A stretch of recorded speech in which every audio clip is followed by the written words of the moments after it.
এই যে দেখুন কত সুন্দর আলু দিয়ে স্ন্যাক্স বানিয়ে নেওয়া যায়।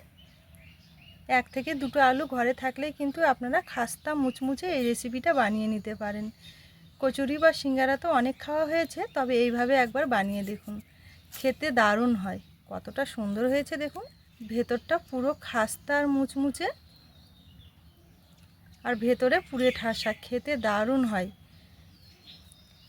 আর এইভাবে তৈরি করলে বাড়িতে সকলেই কিন্তু ভীষণভাবে পছন্দ করবে। প্রত্যেকটা দেখুন কতটা সুন্দর হয়েছে, ভেতরটা পুরে ঠাসা। সিঙ্গারা তো আপনারা অনেক খেয়েছেন, একবার কথা দিচ্ছি এইভাবে বানিয়ে খেয়ে দেখুন, আর যাকেই বানিয়ে খাওয়াবেন বারবার করে জানতে চাইবে যে রেসিপিটা কিভাবে বানানো হয়েছে।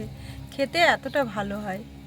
নমস্কার বন্ধুরা, নতুন রেসিপিতে আপনাদের সকলকে জানাই স্বাগত। কাজলি ভিলেজ ফুড রান্নাঘরে প্রতিদিনের মতো আজকে আবারও নতুন একটা রেসিপি নিয়ে চলে এসেছি। আজকে খুবই সহজভাবে আলুর একটি খাস্তা মুচমুচে স্ন্যাক্স বানিয়ে দেখাবো। আর এই স্ন্যাক্সটি বানানো কিন্তু ভীষণই সহজ, ঝটপটভাবে তৈরি করে নেওয়া যায়।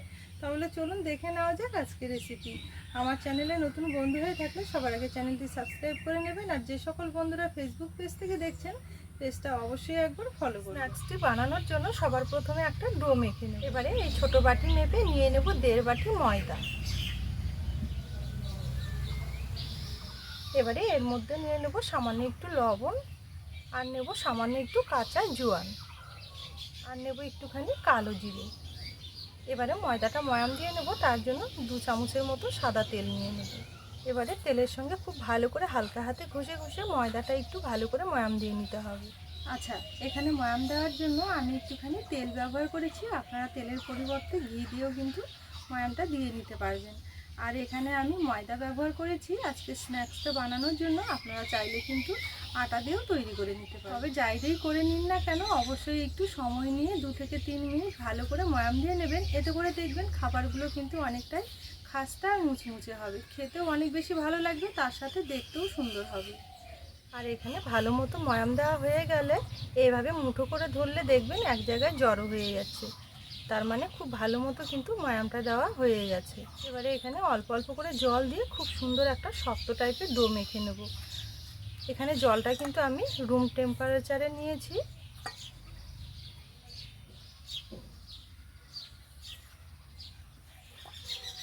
আর এই ডোটা একটু শক্ত মতো করে মেখে নিতে হবে।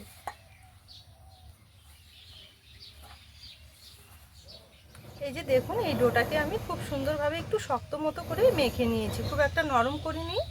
এবার এটাকে আমি থালাতে ঢেকে একটু রেস্টে রেখে দেবো। এবার এটাকে এক সাইডে ঢেকে রেখে দেবো। তার চলুন এবারে আগে আপনাদের বলেছি যে আলুর পুর তৈরি করে আজকে আমি স্ন্যাক্সটি বানিয়ে দেখাবো। তো এবার আলুর পুরটা তৈরি করে নেব। আলুর পুর বানানোর জন্য সবার প্রথমে উনুন জেলে একটা কড়াই বসিয়ে নিয়েছি। কড়াই নিয়ে নেব সামান্য একটু তেল। তেল গরম হয়ে গেছে, এবারে নিয়ে নেব 1/2 চামচ পাঁচফোড়ন, আর নেব একটুখানি চিলি ফ্লেক্স, আর দেবো কয়েকটা ক্যারি পাতা, আর দেবো একটুখানি আদা কুচি, আর দেবো সামান্য একটু কাঁচা লঙ্কা। কাঁচা লঙ্কাটা এভাবে কুচিয়ে নিয়ে, আচ্ছা এখানে আমি চিলি ফ্লেক্স আর কাঁচা লঙ্কা দুটোই ব্যবহার করেছি। আপনারা চাইলে কিন্তু যে কোনো একটাও ব্যবহার করতে পারেন। এবারে হালকা আছে নেড়ে চেড়ে হালকা একটু ভেজে নেব। এখানে সব কিছু খুব সুন্দরভাবে একটু ভেজে নিয়েছি। এবারে এখানে আগে থেকে 2টো আলু সেদ্ধ করে হাত দিয়ে এভাবে ম্যাশ করে রেখে দিয়েছি। এবারে এই সেদ্ধ করা আলুটা নিয়ে নেব, ভালো করে নেড়ে চেড়ে সব কিছু একসঙ্গে মিশিয়ে নেব। এখানে নেড়ে চেড়ে সব কিছু একসঙ্গে মিশিয়ে নিয়েছি। এবারে একে একে বাকি মশলাগুলো অ্যাড করব। সামান্য একটু ধনে গুঁড়ো, আর নেব একটুখানি জিরের গুঁড়ো, আর নেব একটুখানি গরম মশলার গুঁড়ো, আর নেব একটুখানি হলুদ গুঁড়ো, আর নেব স্বাদ মতো লবণ। এবারে সব কিছু আবারও একসঙ্গে ভালো করে নেড়ে চেড়ে মিশিয়ে নেব। এই যে দেখুন, এখানে নেড়ে চেড়ে খুব সুন্দরভাবে মশলার সঙ্গে আলুটা আমি কষিয়ে নিয়েছি। আর এখানে আলুর পুরটা কিন্তু খুব সুন্দরভাবে হয়েও গেছে। এবারে নামিয়ে নেব।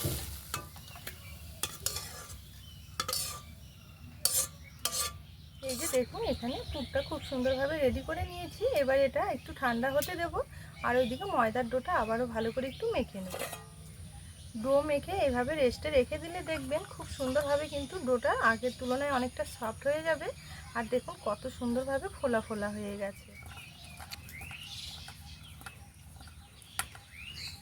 এই যে দেখুন ডোটা আবারও আমি খুব সুন্দরভাবে সফট করে মেখে নিই। যেহেতু এই ডোটা হালকা একটু শক্ত করে মেখে নিয়েছি সেই কারণে একটু ফাটল ফাটল রয়েছে, এতে করে কোনো অসুবিধা হবে না। এবারে চলুন লেচিগুলো কেটে নেব।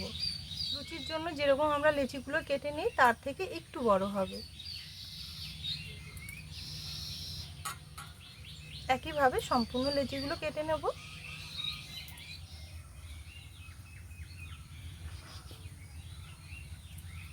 এখানে সবকটা লেচি আমি খুব সুন্দরভাবে কেটে নিয়েছি। এবারে এগুলো একটা একটা করে চাটুর মধ্যে নিয়ে বেলে নেব। এই যে দেখুন একটা লেচি নিয়েছি, চাটুর মধ্যে নিয়ে পাতলা করে একটু বেলে নিতে হবে।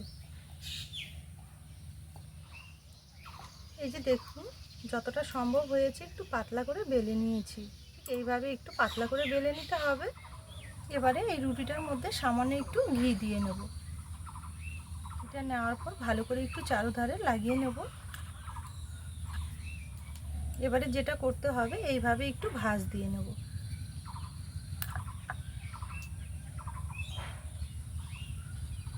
খুব সুন্দরভাবে ভাঁজ দিয়ে নিয়েছি। এবারে এইভাবে আবার একটু পাতলা করে বেলে নেব।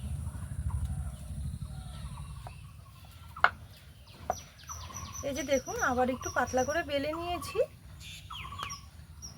এবারে এখান থেকে কিছুটা আলুর পুর নিয়ে নেব। পুরটা নিয়ে এই রুটিটার মাঝ বরাবর নিয়ে নিতে হবে।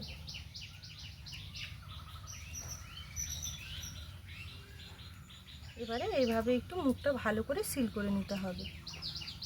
এই যে দেখুন এইভাবে সিল করে নিয়েছি। এবার বাড়তি অংশটা এইভাবে কেটে নেব।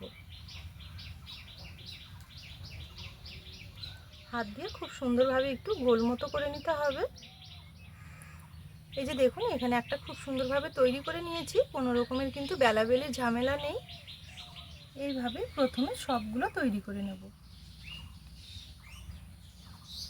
অনেকেই আছেন যারা এইভাবে কোনো জিনিস তৈরি করতে গেলে বেলাবেলিটা একটু ঝামেলা মনে করেন, তারা কিন্তু খুব সহজে এইভাবে বানিয়ে নিতে পারে। খুব ঝটপটভাবে বানানো যায়। এই যে দেখুন আবার একটা বানিয়ে নিয়েছি। এই যে দেখুন এখানে সবগুলো খুব সুন্দরভাবে তৈরি করে নিয়েছি। এবারে চলুন এগুলো ভেজে নেব। এবারে এগুলো ভেজে নেব, তার জন্য আবারও কড়াই পরিষ্কার করে বসিয়ে দিয়েছি। কড়াই নিয়ে নেব কিছুটা সাদা তেল। তেল এদিকে কড়াইয়ে নিয়েছি, হালকা গরম হয়েছে। হালকা গরম তেলে এগুলো ছেড়ে দিতে হবে।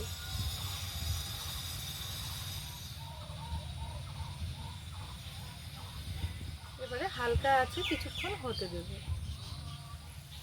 এই যে দেখুন এগুলো হালকা একটু হতে শুরু করেছে। এবারে একটা একটা করে উল্টে দেব।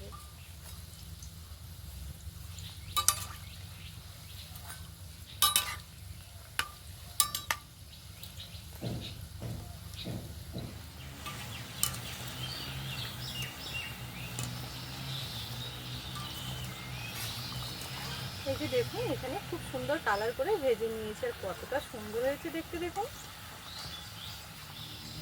এবারে তেল ছেঁকে তুলে নেব।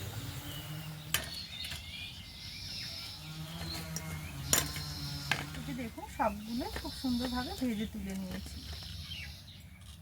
এই যে দেখুন এখানে সবগুলো খুব সুন্দরভাবে ভেজে নিয়েছি, আর কতটা সুন্দর হয়েছে দেখতে দেখুন। একদমই খাস্তা আর মুচমুচে হয়েছে, প্রত্যেকটা কিন্তু দারুণ হয়েছে।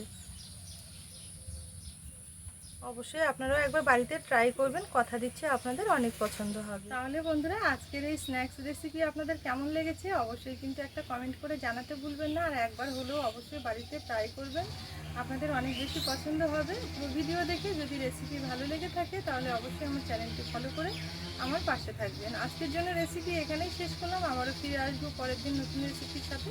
ততক্ষণের জন্য আপনারা ভালো থাকবেন, সুস্থ থাকবেন।